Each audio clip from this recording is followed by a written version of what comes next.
Oh, good evening, welcome to Relove Guitars. The door shutting ghostly like on its own. So here we have Carl's USA Fender. No, sorry, Mexico Fender. Telecaster, black top. Now he says he's got a bit of loose stuff going on here. He sure does, and it's a horrible design, that little thing that's designed to fall out on the little metal clips. I mean, we can tighten this bit up, well, barely tighten that bit up, but we can't stop this rattling forever in a day. That's one thing. So we've got the guitar. He wants a setup on it. It's a through body stringing guitar.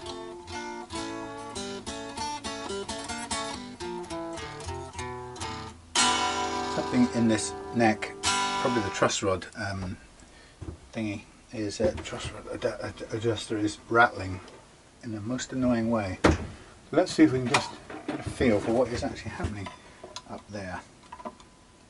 Probably can't get to it with such as this. Oh, wait a minute, we need a made in Mexico, don't we? I seem to remember those being a bit odd. Wow, made in Mexico? Is that the right size? It looks chunky. It is right, you know. Well, it's not that rattling.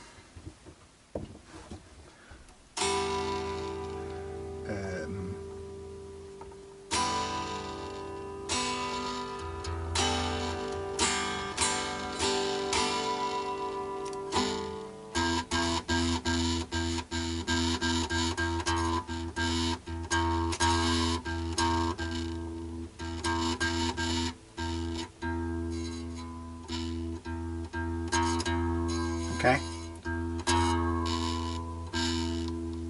Loose tuner. That's a good design anyway. Alright, so we are going to gently fret level this, and possibly, if it needs it, and if in that process of doing that we can remove some of this fret wear that we've got down here, quite a bit of it. So black top, string gone. I think it's a tens, a set of tens, I can't remember, it feels like tens to me. Let's just try and see what we've got here. Yeah, that be tens. That be tens.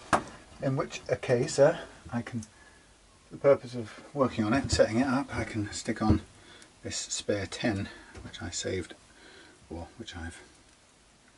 No, that doesn't make sense, does it? I've surely got a 10. If I use that 10 over there, top E missing, 10s Les Paul, somewhere here is a 10s Strat with split post tuners. Just looking for the most useful set. 10 Les Paul, that's going to be short, that's going to be short. Yeah, that's going to be longest. Through body, it's not going to get there, is it? Right, forget it, I'll just use this new one and hope we don't break any more. No, it's always a thing, if you've got to put on another one for the sacrificial purposes, you may find that the Strat string goes not as far, no, it goes further up into the body. No, I don't remember, maybe it's longer, it's shorter, I don't know. Anyway, I'm just going to use this. It's not as simple as you think to find a replacement string for the purposes of doing your fret leveling and whatnot, because they, you know, guitars, for example, like a Les Paul, obviously won't stretch all the way to the final high E tuner. What am I doing? I'm treating it like it's a Les Paul. What's happened to me? Yeah. Anyway, so we have here made in Mexico, black top Telecaster, and so you can see that it has two humbuckers and a coil split which works on both of them at once, I'm to believe. So strings are very, very, very dead.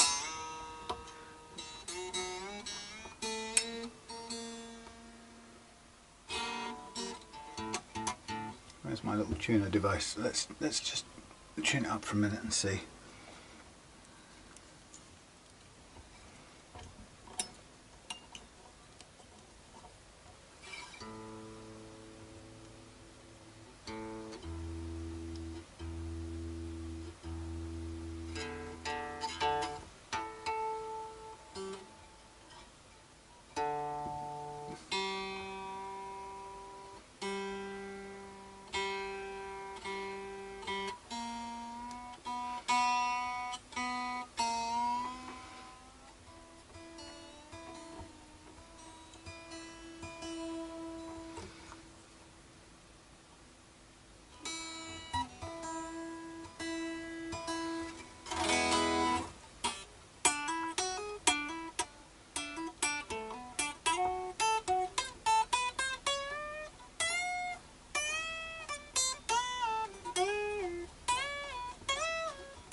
That's what you get with your 9.5 inch radius. You tend to choke out at that point. Do our best to free it up. So I'll just have a look and remember where I put the thing. Oh yes, I've got my bandsaw working. So that was a striking thing. It does work. It cuts wood. That's the first thing. It doesn't cut it very straight yet. There may be some clever technique that I haven't learned. Right, first of all, neck relief about just under 0.2, I would say. That's not bad. Last fret action up here, very low for a 9.5 radius. That is, well, it's really about 1 point. Let's get my head around this.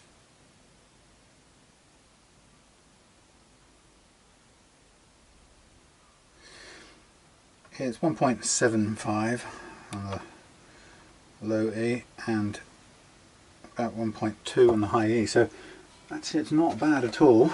It's got it down where I could probably get it to 1.5.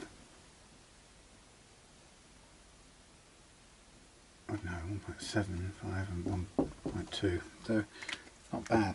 Oops, not bad.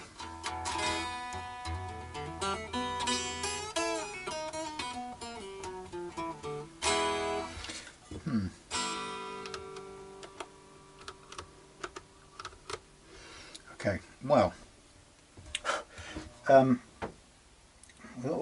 we've got the last fret action. Sorry, the first fret action, aka height of the string over the nut. Seems quite good. It's quite low. So all in all, this isn't in bad shape at all to start with. So, you know, we'll be trying to make small improvements.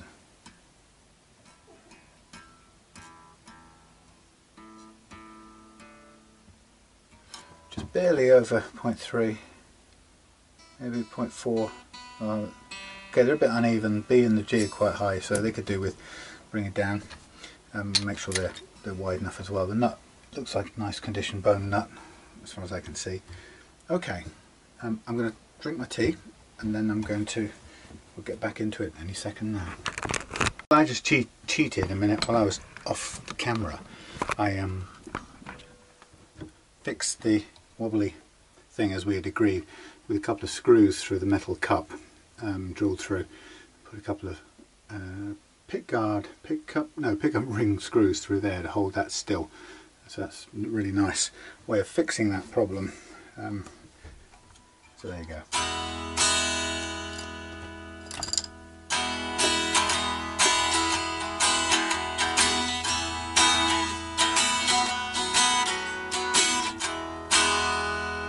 It's got a nice strum to it. That definitely has. It's quite quality.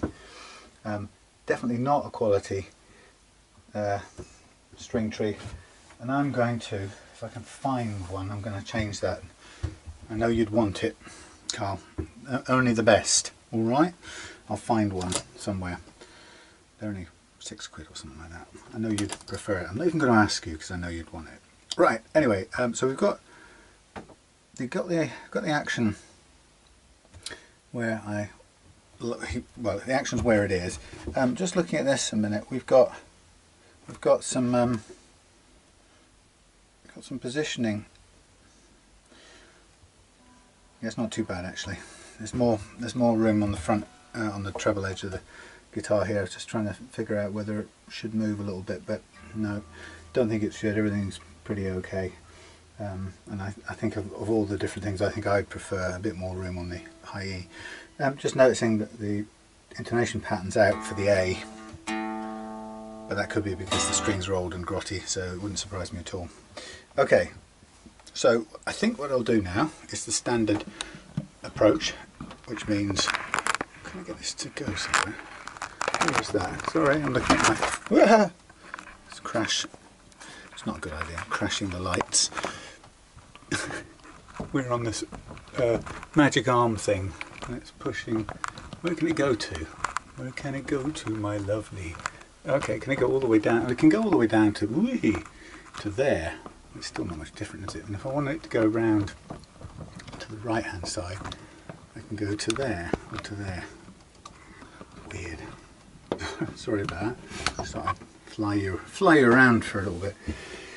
Right, let's take care of the first fret action, and then we'll just move swiftly into the fret leveling, because I would like to get this done. I'm just trying to think, is this one I've seen before? No, I don't think it is. But somebody's worked on the nut here. I can see the file marks. I'm thinking, was it me? Was it me?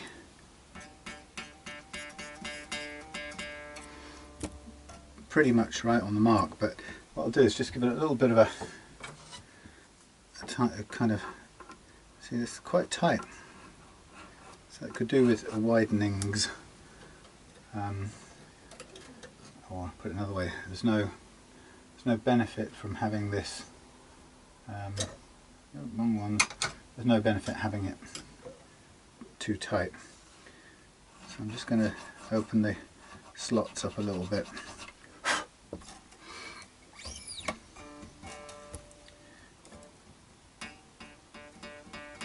It's almost at the right height anyway, so it's not a big deal.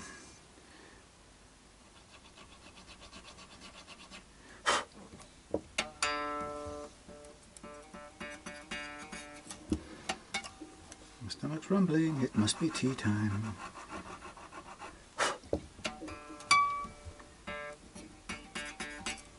On the marks.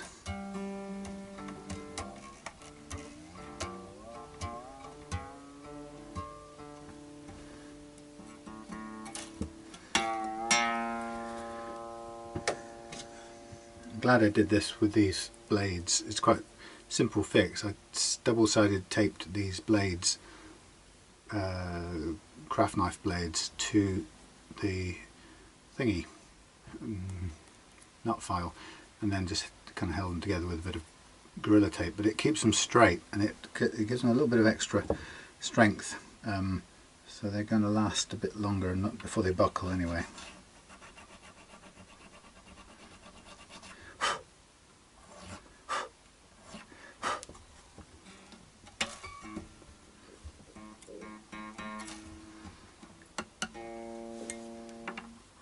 If you hear my stomach going off, do forgive me.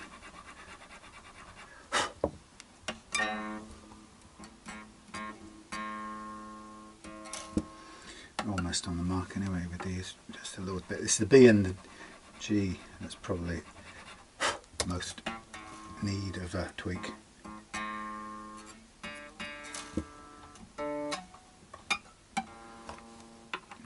I like to get the nut slots so that they don't need lubricant and graphite, for example, is pretty good for lubricating the string slots, but the aim is to get it so it plays without it. Well, it will play without it. The aim is to get it so the strings run freely through the nut slot without it.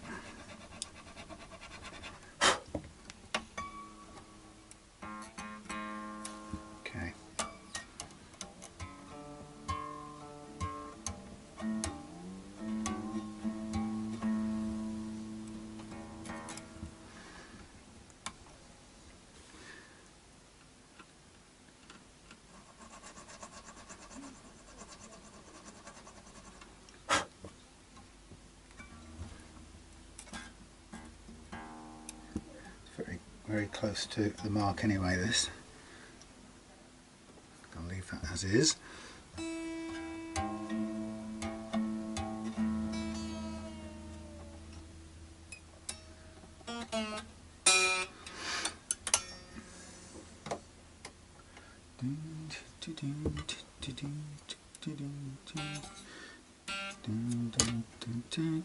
So I can see plenty of graphite down in these very narrow slots. So rule number one, they don't need to stick. So while I'm at it, I'm just gonna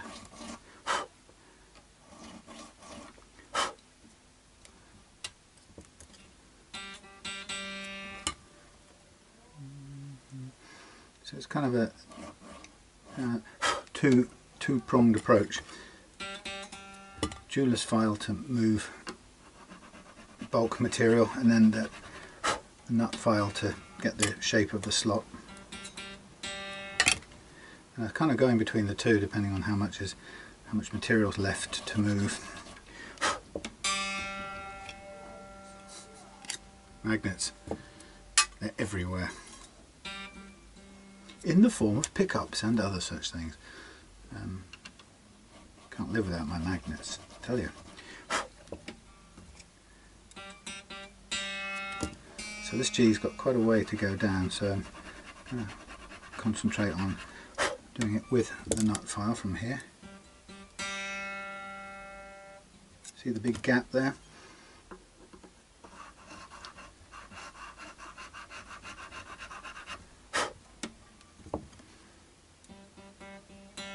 Well, you can't see it, but I can. The fact that it's still playing with the feeler gauge underneath is the telltale sign. Just got to be patient.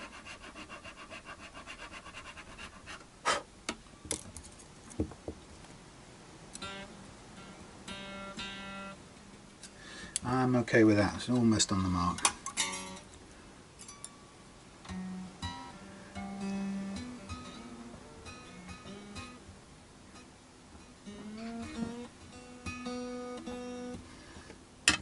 Change over. That's magnets, all hanging off the pillar drill on magnets. That's how I like it.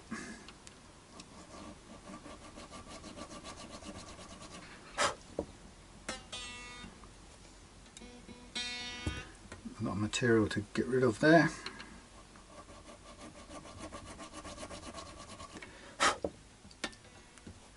So the bandsaw,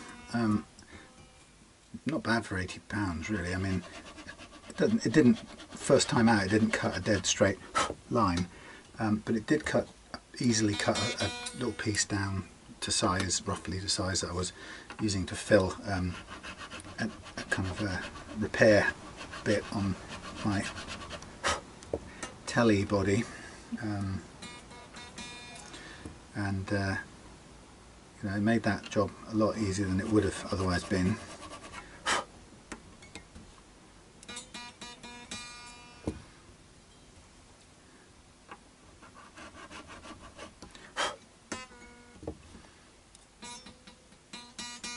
On the mark. I hate those metal butterfly trees.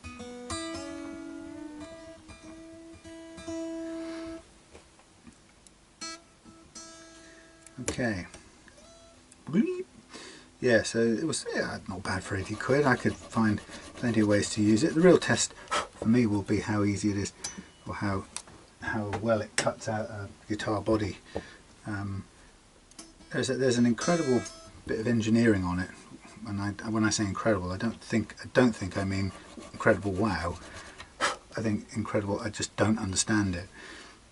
I might draw it out in a minute, see if any of you folks with more mechanical engineering minds than me can work out what the holy heavens they're doing. But typically with any bandsaw, apparently, he says like he knows, I'm learning that every bandsaw has top and bottom guides, and those guides typically will have bearing each side of the blade facing in, and then a bearing behind the blade facing in the direction of the blade. So if the blade's thin and the teeth are this way and that's the back, then the bearing will be facing that way. And the idea is that, I'm trying to think if I could, yeah, so, oh look, here's some little bits of wood I cut with the bandsaw. So the idea is if you're pushing into the workpiece, then the blade, if it goes backwards at all, if it bends backwards, it hits the bearing. And on other machines, you know, what will happen is if it's spinning, the bearing will spin if it's being pressed against, if the blade's been pressed against it. So, you know, it kind of makes sense that when it's gone back too far, this supports it, but it doesn't sit there and get hot. It supports it whilst spinning, hence it's a bearing. Now, on this machine over here, there's your blade with the teeth on this side, and you've got two little metal bushes which are designed to be just positioned either side to stop. So if the blade tries to bend that direction, they'll touch that.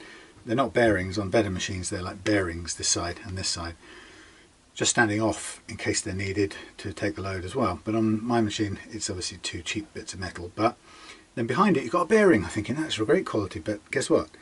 Nothing sensible like that. It's like that. And when this thing gets pushed back and it's going up and, you know, through, it hits that bearing. And does it spin it? Well, no. So what's the point of having a bearing at 90 degrees to the thing? I thought, well, maybe it goes like that. But no, it's supposed to be backwards and forward. You know, it's supposed to stop the backwards movements. There's no point kind of setting it up or trying to set it up so it goes there, because that's not the point. The point is a backstop.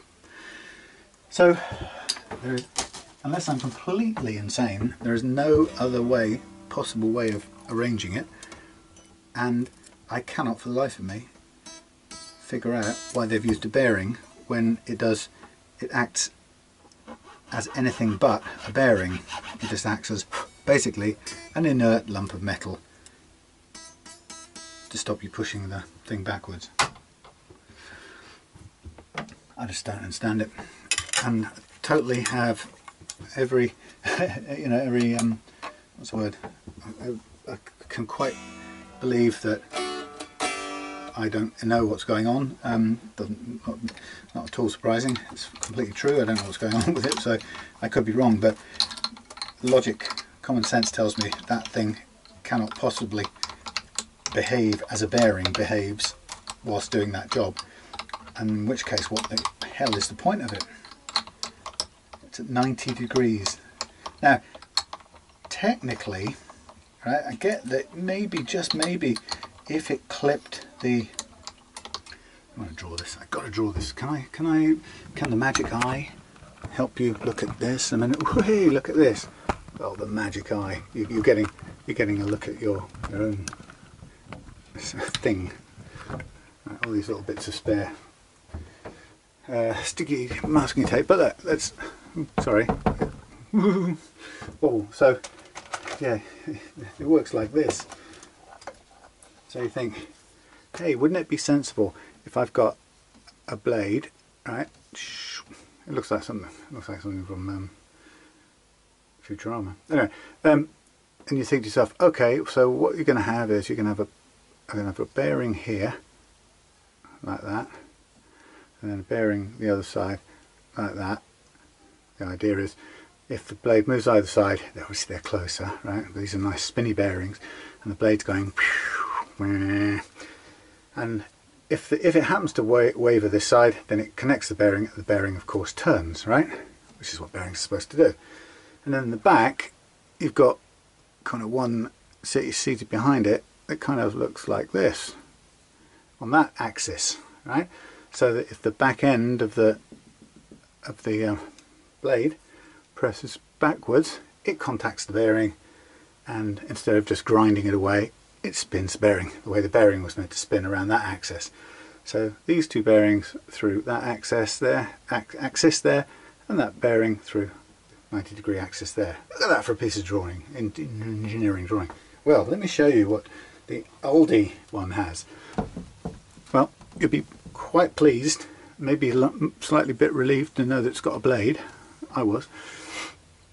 And on one side it's got a kind of lump of metal sticking out. On the other side it's got a lump of metal sticking out. Okay, there's our two, and you wiggle them in so that if the blade goes to there, it hits that, and you probably get some sparks, and vice versa. Same on the other side. Now you think, oh great, they've got a bearing in there. Fantastic. So there's the axis for these things. They don't spin or anything, but that's the axis they move along if you adjust them, right? And then you think, oh good, they've got a bearing, but guess what? The bearing is behind there, yes, and it's there. Oh, it's on the exact opposite axis, right? So it doesn't spin. So if this thing goes back, right? It's like there's the blade, right? Seen from the side. And if the blade gets pushed back by the workpiece, it runs backwards and contacts this bearing sitting on an axle behind it, which it cannot possibly turn it, because it's going down, up and down, and all it's going to do is it's going to grind a hot little hole through the face of that bearing. Now theoretically, when you look at it, it does appear, it's just so dopey, it does appear that in fact the blade, if that's the blade, it does appear that it kind of strikes the bearing like that.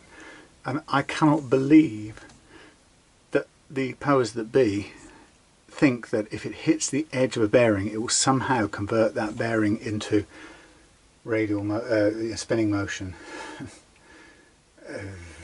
Well, when I used it to cut some pieces, there were definitely a few little sparks flying, and I didn't know whether it was from the side-on blocks, which I put in the correct, small distance away, or whether it was from it pushing back and striking this relatively immobile bearing.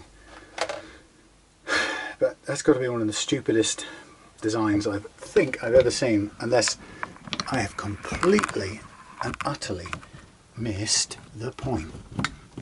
Now that wouldn't surprise me, that's entirely possible, you understand? Something's rattling up there that needs tidying, but I can't reach it. Maybe I can. Hold on. Oh, God. Stretched. Just about reach it, but it's not going to stay locked off for long. But it's a great little thing, this magic arm. My hat goes off to the random radiographer who gave it me in a part exchange for an as yet not done setup. Anyway, let's go back to business on Carl's guitar. So looking at this up close, we've got the nut now down to the consistent first fret action, and now I'm going to mark up the frets to do some very delicate fret leveling on this, and it's pretty good as it was. And I said to Carl when he came in is, the question about cosmetic wear on the frets, the question I always ask myself is, before I even think about removing it with a fret leveling or dressing, kind of same thing really, is it actually getting in the way of play? You've got to be quite ruthless and separate out the cosmetic dislike from any actual interference. Most of the time, in my experience, even quite severe looking grooving, man, doesn't interfere with play. Maybe you get to a point where you might just find the action is going low, and then the fret, but usually the fret ahead of it is also grooved in a similar linear sort of fashion, that they kind of groove at the same time, baby, over the years. And anyway, so it doesn't really come up as a problem that way.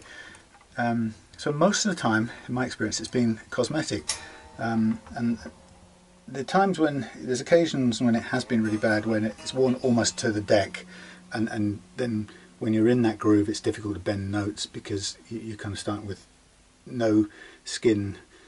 It's hard to describe it. There's no, when your fingers are against the board, your tendency is to run over the string, because the string ideally would be higher up your finger pad, and then you'll be able to bend it sideways.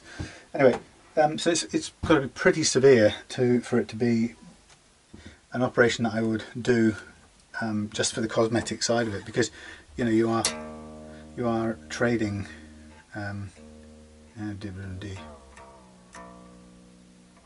no, come on.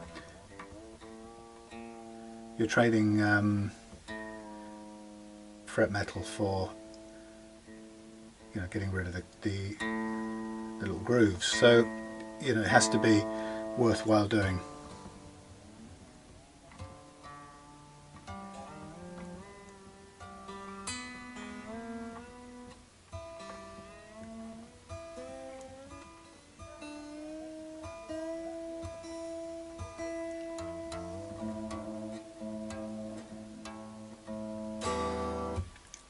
Very dead strings.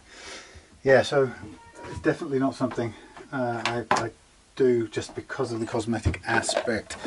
However, you know, there are one or two choked bends on this action, which isn't surprising, Carl, because it is a remarkably low action for a Telecaster, a 9.5. If I'm right, that it's 9.5, I think it is.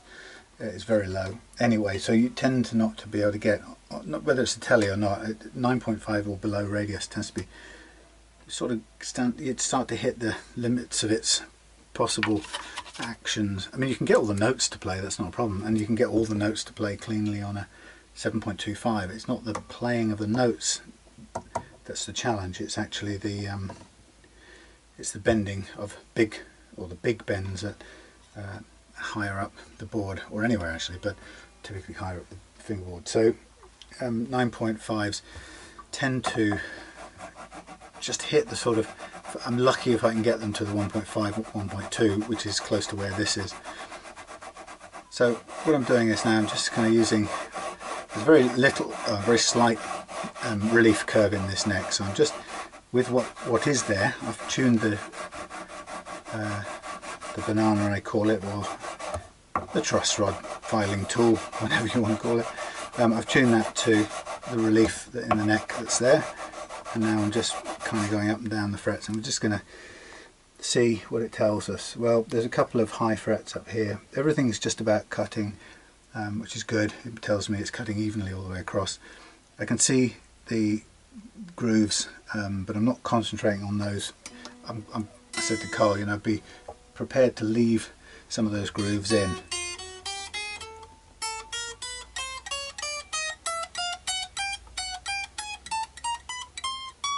So long as we get the guitar playing at the action we have it at. So I'll just go and do the B track. Now that's just obviously playing the notes on the E track, or the E string. The test will be as we get towards the G, whether this leveling will just give us back those big bends. Well, you can see that's really staring at my head. Excuse me. Bend, go, something like that.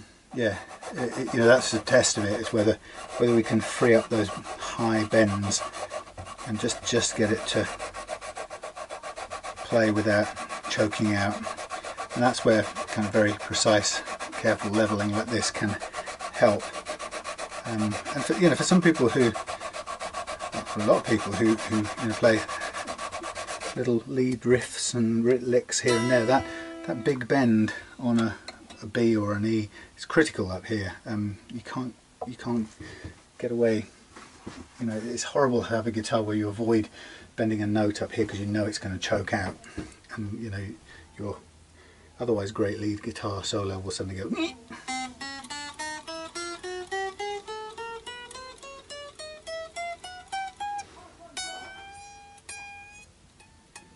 Okay, it's starting to choke out, but the bit about this is if you mark where that is, it's just to the side of the dot, and that's the domain, if you like, of the G track. So it's really this track now that's going to be the decider of whether we can get this playing at this very low action. Like I said, and repeat myself because it's quite important, it gets to a point where you are at risk of sort of diminishing returns with the fret leveling on a tight-ish radius. You know, meaning that with a 9.5 or a 7.25 and a very low action, you can get to a point where it almost doesn't matter how much more you level, you're not going to overcome the basic limitations of the geography in respect of those huge bends. And I think I've done a video somewhere in the past where I explained how I understood that to happen, but I'll bore you with it again, because some people haven't gone back. I'll do this thing again with the magic eyeball thing, or something like that. Right, there you are again, looking at the whiteboard. Amazing, isn't it? So it's kind of an interesting one. I'm trying to think the best way to draw it, the 3D picture. Okay, well, I suppose let's draw it like this. I think I drew it like this before. So there's your, let's say there's your neck, right, stretching into the distance with its curved frets. Well, something like that. However, let's pretend they don't get closer together. Okay, so let's imagine that we've got our bridge down here which follows the radius, and let's pretend we've got our nut up here which follows the radius too. It's a bit higher, let's say. Okay.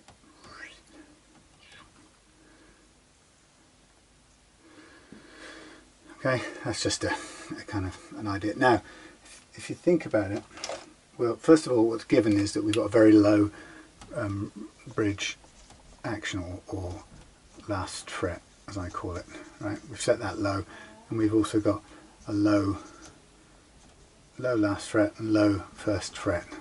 Sorry about this wiggling. We've set all of that.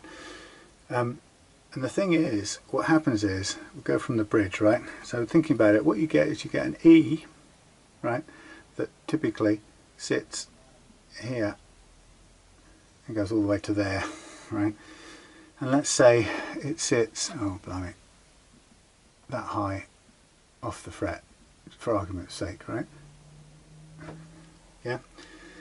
And what we know is, when we bend that note, when we fret that note, what we know is that we kind of, let's try and do it, we create a sort of a thing like that where it goes down to the fret and then comes back up. And what happens is, of course, the clearance there gets small, and then it increases as it goes away towards the nut. Oh, sorry, it's the other way. Oh God, let's pretend I didn't write any of that there. Let's pretend this is the bridge. Same principle. This is the nut. Okay. Yeah. Okay. So we fret here. We fret here, and we know that the clearances then kind of open up as you go away towards the nut. Oh God, no! What am I talking about? Hang on, let's get this right. No, sorry. It was the right way around. I'm so stupid. Right, it was here. So as we go towards the bridge, yeah, the angle opens up and it plays. And when you're leveling frets, you've obviously got to make sure that there are no frets getting in the way between the point where you've fretted it and depressed it, which then cuts down or creates an angle up to the bridge. But of course you have to have some clearance, and if there's a big fret in the way, then obviously fret leveling first of all opens up that clearance and makes sure all those notes can play. The challenging bit happens when, if you press this note down, right, and you think about, if you think of it and try and think of it in 3D, let's look at it in flat. Right, there's our radius, including our bridge, including our nut, it doesn't really matter, right? So let's say normally your strings kind of live there, floating as they do above the thing.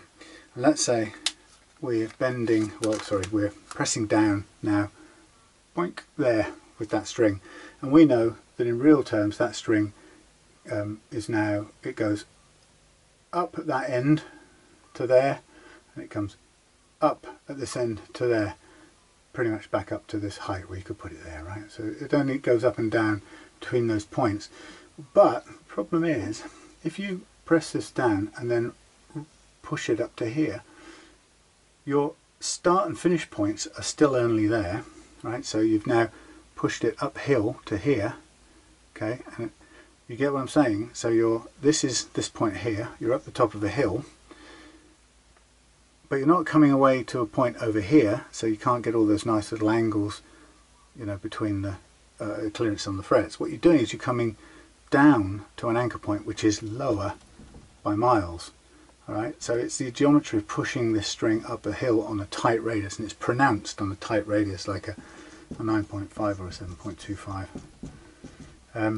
And that's why it took me a long time to work out why it was so difficult to get, you know, to get really big bends, because the fact that your start point and your finish point is still at the same elevation in this plane, but you're not only pushing sideways when you bend, but on a tight radius you're also pushing uphill, which means the clearance you would not ordinarily, let's pretend that once you bent the string, it actually still only went away to this point. Then of course the law of, you know, the little angle here, bigger one here, bigger one there, applies, but it doesn't go to there, it goes back down here. So what was, to begin with, the clearance area is almost gone there, and it's probably completely gone there and totally gone down there, or it's just diminished, and actually it's really here that it matters, and you usually find it choking out. When you push it up to there, it chokes out obviously usually on the first one, but it is because it's gone uphill and the string comes away, and it's the degree to which it goes downhill from this point to this point that cuts or snaffles your clearance, which was only minimal and tiny to begin with, even when you're working with a normal low action, the triangles involved in angles involved in a very low action. That clearance, when you fret that note, that clearance is tiny, so tiny that a high fret can take it away, so tiny that if you push it uphill, this vertical difference takes it away. Okay, so I just thought I'd just bore you with that. It's just one of those things that I found out the hard way. This is, anyway, it's good. It's kind of interesting to know, because you know what actually happened was I started to dread Telecasters. It's funny, isn't it? Because I found that I was able to get brilliantly low actions on SGs and Les Pauls and so on, so they became kind of satisfying guitars to do. But I used to find that I struggled with Telecasters, and I just, without even being able to rationalise it, I began to hate the sight of them. When people bought them, it used to frighten me to see them. I'd go, oh god, no, another Telecaster, because typically they would come with, I don't know, 9.5-inch radii, or sometimes, you know, even more vintage ones, and it used to scare me. I used to think, oh god, I'm not going to be able to give the customer what they want, which is, you know, this sort of legendary low fast action. And eventually I just had to work out why that was, because I knew it wasn't, eventually you do so many, you can't, I couldn't blame myself for it. It was like, why can I do it with an SG? I can get a millimetre last fret action on the low E on an SG almost regardless of the brand. It doesn't have any relation to the brand.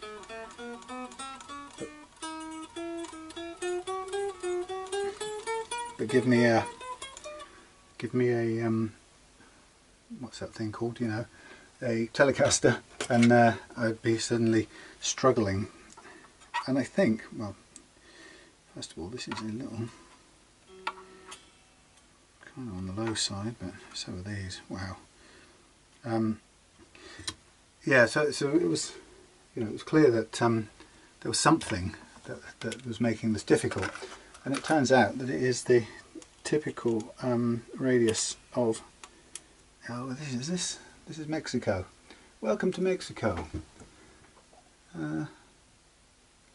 Hold on, this wasn't requiring an American style doofer, was it? No. Yes, it is. Did I actually just have this earlier on, or I must be imagining things. Yeah, anyway, so I just worked out eventually that it was the fact that it was the 9.5 radius that was the cause of the trouble.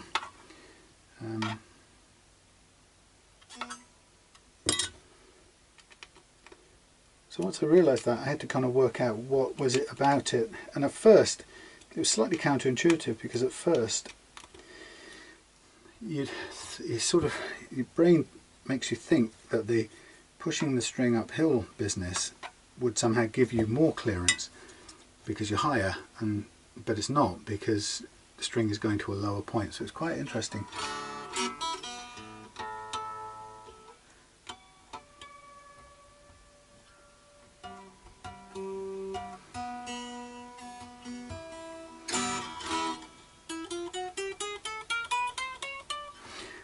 Yeah, so I kind of just had to think it through really. I'm just going to recalibrate and just do a little tiny bit more on this G. Yeah, so then just, having sort of thought it through, it just kind of made sense really. And if you draw it out in your head or on paper in 3 dimensions, you start to see why it's not possible. And I think the thing that anyone who works on guitars pretty quickly comes to realise is that the distances and quantities we're talking about in terms of clearance between string and fret and so on, right down to how much I am adjusting this rod or not adjusting it to get where I want. The distances and the measurements are minuscule. I mean, they are so tiny. You couldn't measure them. Ordinary folks don't have the tools to measure them, even if we wanted to. So,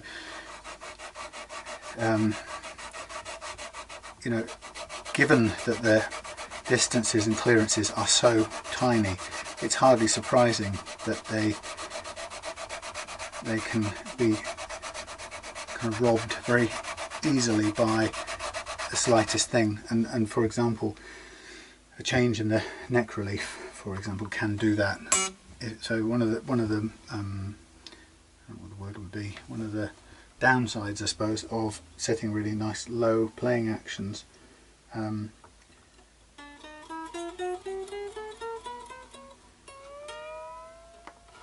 my fingers.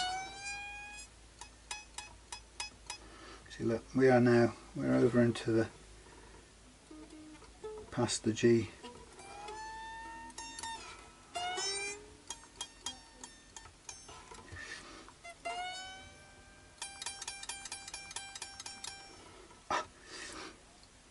So it's that challenge. One that's on 1mm. So from my experience, that's too low for a Telecaster to get a bend. I mean, it's a nice thing to play, but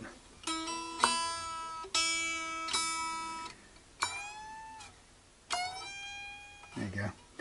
So that's gone from 1mm to 1.25. That's kind of where I would go.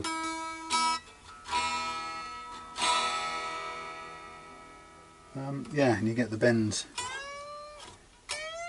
It's usually the E string that's the trouble, but that's 1.25 on a Telecaster is fantastic. I'm not going to complain about that. And I'm also going to, that's the other thing about this, is that the trade-off there, I would rather go up 1/4 mm. That sounds ridiculous, a tiny value. I'd rather go up 1/4 mm than try and take more fret metal off in what's possibly a fruitless pursuit of more accuracy that you may not be able to get simply because the geometry doesn't allow it for a 9.5. Now, 9.5 with a high bridge action or high last fret action hasn't got a problem, because you've created that angle away from the fretted string, which is so great that it doesn't matter that it's going downhill, that it's still high enough to clear it. So it's what we're talking about here is always caveated or caged with it, or always, I don't know what the word is, always has the caveat that we're talking about low last fret actions, low first fret actions. And that's why, of course, none of this comes into play with a guitar from most shops or dealers or manufacturers. They just crank the action up, and if it's relatively high, it doesn't have to be massive, but if it's high down here, you can bend forever and get away with a multitude of sins. So it's you can, as soon as you go low, you run into issues, or you run into challenges, and you start to run out of the possibility of the geometry eventually defeats you.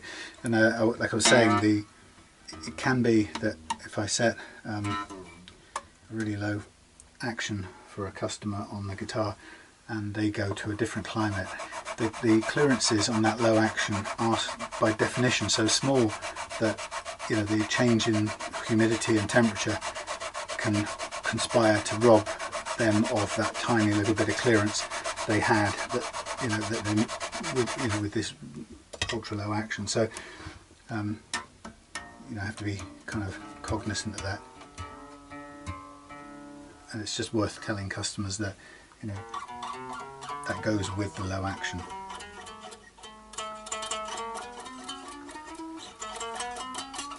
Tiny bit more at that top end there. Now I say at that top end, but of course I'm dealing with it all in one go, or all of the fretboard together, but I'm sort of going to just concentrate a bit more on this end, and just to be really sure that the fret leveling file is doing its work up here. So I'm kind of putting a little bit of extra pressure. I'm still holding it in contact with the frets, but I'm deliberately adding a little bit more pressure at this end to make sure it's sorting out those uneven frets that are making that. Again, this is an extremely low action, so I'm not surprised.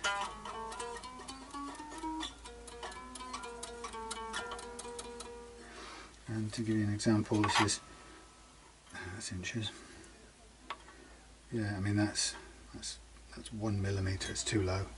So again, you know, better to make this adjustment than spend hours trying to level the problem away, and it won't go. That's good. That's good. And you'll see that makes the difference. There you go. Perfect.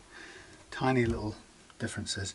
So always good idea to compromise upwards, because the amount it requires usually to clear an unprofitable sort of attempt at leveling something into submission, where you know you're at the limits of the geometry and the, you know, the shape or the neck, to go up a tiny 1/4 of a millimeter is barely discernible by the fingers. You can't tell that. You won't think, oh, that's a high action, or that's not ideal. It'll be barely noticeable, but you'll solve your problem. And I call it a compromise. It's not really a compromise. It's just a good call at that point. Now looking at this, most of the, or quite a bit of the grooving man has gone, except there's quite a bit there. G's been played heavily in this area here, but I don't want to focus on it.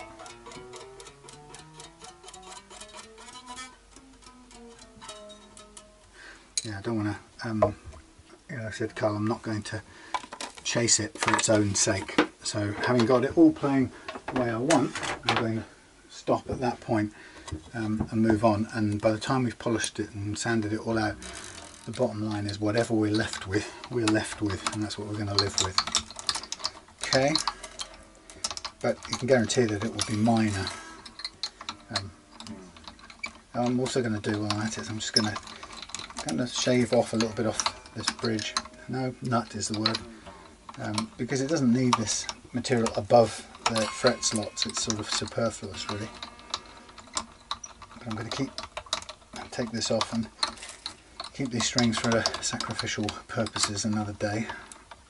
I'm here also, off camera, I'll go looking for a tusk string tree to replace this. Ah!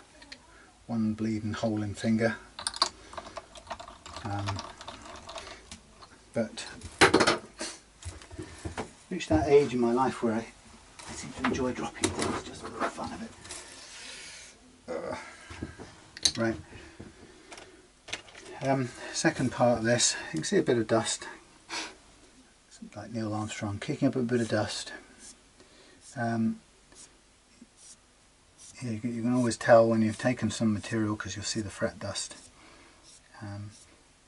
It's a very effective method, and it's I'm not going to go into it on this video. I've explained it a billion times on other videos, but there are some reasons why it's very effective, and basically you've just seen why. Hey man, my chrome's coming off on this thing. I think I ought to complain to StewMac and say I need a refund, baby. Anyway, let's use, what do we reckon, medium? Yeah, they're not exactly jumbo, but let's go with the medium side of things.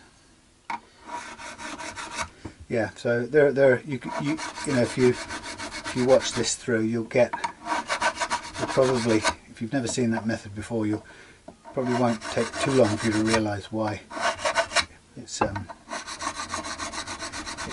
good way to do it.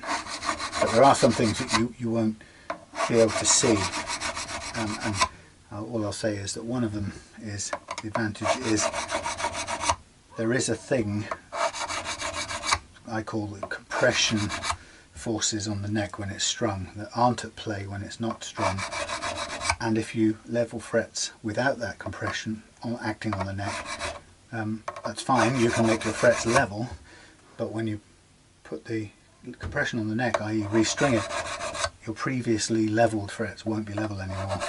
Now, it's not going to be, it isn't a huge amount out, but it is a little bit, and it is one of the little side benefits, byproducts, but it's not the main reason. It's the same as getting rid of some of the grooves isn't ever the primary reason for doing it doing a fret level. It's mainly to free up those bendy notes.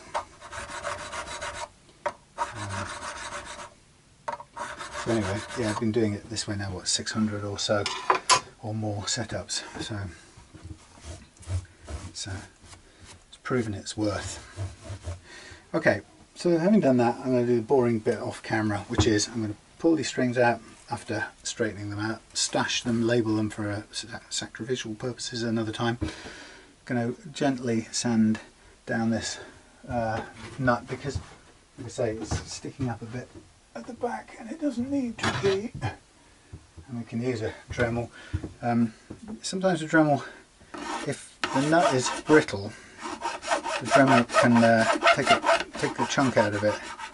So it never hurts to just do it very carefully, obviously, with a regular file, and you're going to be careful, obviously, you don't clank into the back there, and you're also careful you're not bashing into the frets there, because of course it's not good for them. So the main thing about the back, the rear of the nut, is that it wants to, visually it's nice if it slopes back a little bit, in keeping with the angle of the slots within the nut. But you've got loads of room before you even hit the bottom of the nut, bottom of the slots, if you see. So everything above that is technically unnecessary, and it's the real implication is that everything above the sort of basic semicircle, or the cup that's needed to hold the strings in place, everything above that really only serves to grab the strings, or run a risk of restricting the strings and causing them to snag. So you don't really want that at all. So that the less there's there, I mean, you know, we mitigate it by widening the slots, making sure that they open out slightly, which I've already done, but there's absolutely no reason to have all that excess material. And I'm just kind of being careful guiding this with my fingers so I know that it's at a safe angle, and it's not in danger of getting anywhere near the frets, because of course that would be an absolute no-no. Right, so just taking it down a little bit, just so it's less getting in the way. Okay, so I'm going to remove these strings. I'm then going to mask up the fingerboard and polish it all out, polish the frets all out. You can probably see the remaining kind of dents still showing in here. That would take more destructive work, if you like, to grind those flat, and it would cost, you know, X years of fret life. Now, because they aren't a problem, you know, I can feel them, they're not going to catch the strings, especially after I've sanded them out, they'll be smooth. I don't think it warrants killing off the life of your frets and, you know, in pursuit of it. You can do, but it's just going to hasten or bring you closer to an inevitable fret level. Now I like that, because I like refret. And I like that because I like refretting guitars, but it's you know, it's an expensive place to end up for most people. Right, so I'll do that. I'll find that thing, and then I'll come back when we're restrung and ready to test it and intonate the strings, stretch the strings and intonate them. Okay, so basically the precision part is done now. That careful fret leveling and setting the playing action the way we wanted it before doing the leveling. Alright, see you in a minute. Okay, fresh strings on. Time to snip them short. Fresh 10s. Now, next stages, only two really, stretch them out and intonate them, and then we'll be ready to go. So, stretching, absolutely critical. Sometimes you can spend 10, 15, 20 minutes doing this. The more you do it now, the less it's going to let you down playing live. Now I know that Carl is going to use this live this weekend, so I'm going to make sure that this thing is stretched inside out so it works or stays in tune and he doesn't have to worry about it. At least of his worries is going to be tuning. And I'm going to check the nut slots. That's the other half of the equation. So slacken the strings, which I'm stretching out manually now, and the condition of the nut slots, the two principal reasons for things being out of tune. Come on, tuner.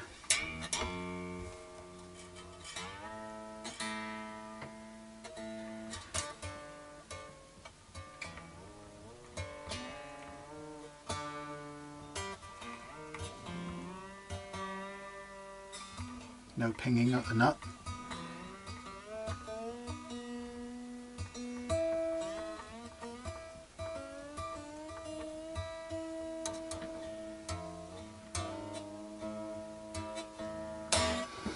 Okay, more stretching behind the nut if you can, and pushing and stretching, and you'll hear between stretches how much it detunes, and that's a mark of how much slack was still in there. And that slack, as you know, would eke itself out into your playing over the months and weeks ahead. And it really, it's not like some people think that you leave it overnight and it will stabilize and everything will be hunky-dory.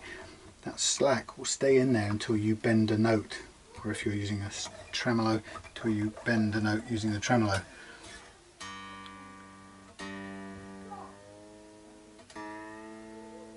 See?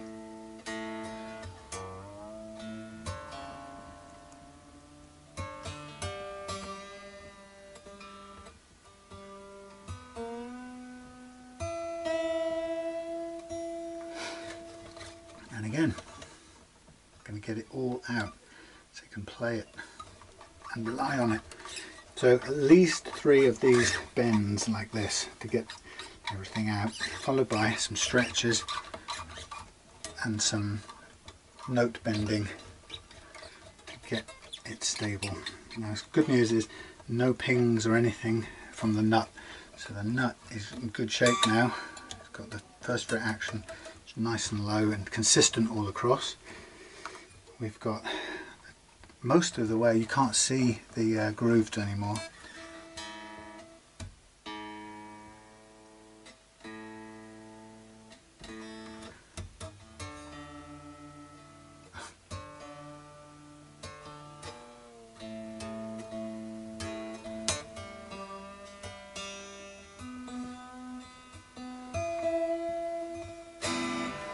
Pretty much stable.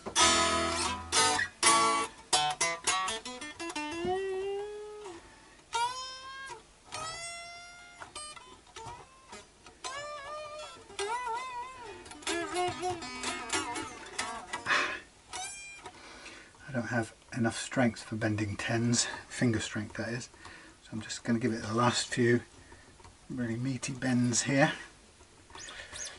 Get every last drop of slack out of these strings. Good. Stable.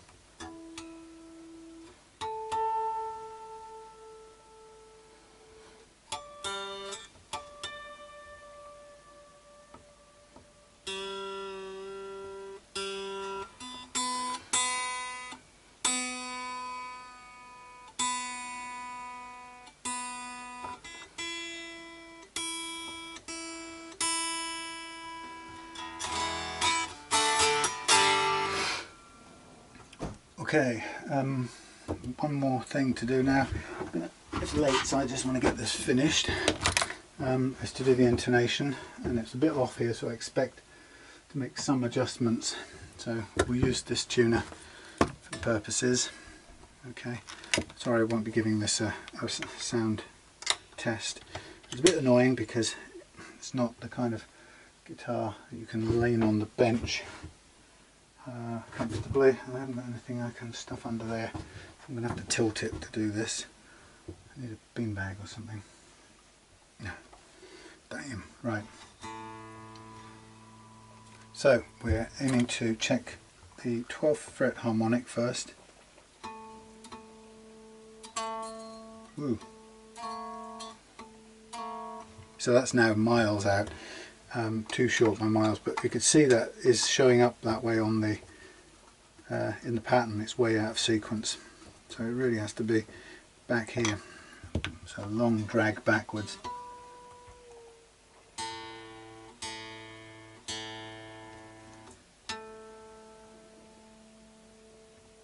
A bit further back still.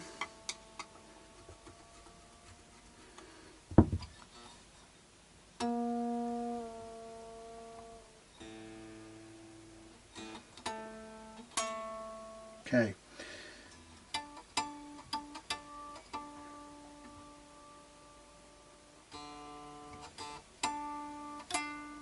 Sharp. Drag this one back too. That's the D. By this account, and then we have to drag the E back as well. I'll bet you any money. Get in there. Don't tell me that's a hard to get the screwdriver in there.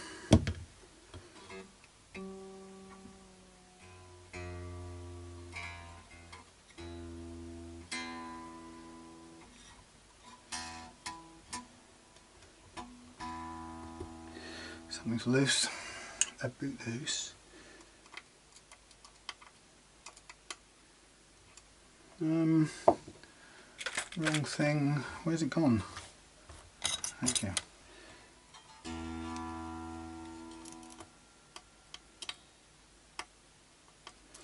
Something is loose. Thank you. Don't always think it's fret buzz, it's spring loose.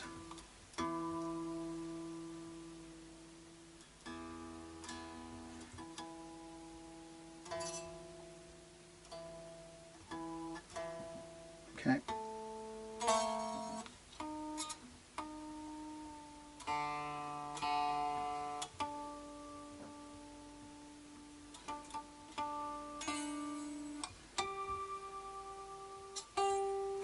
Sharp. Drag it back.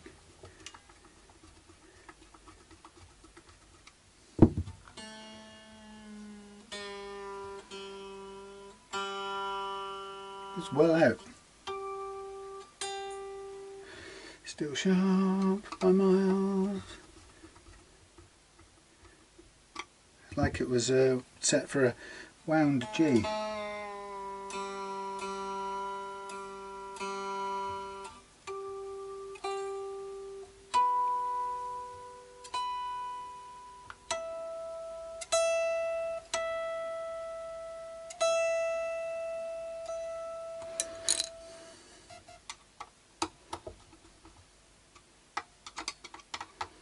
That is about right.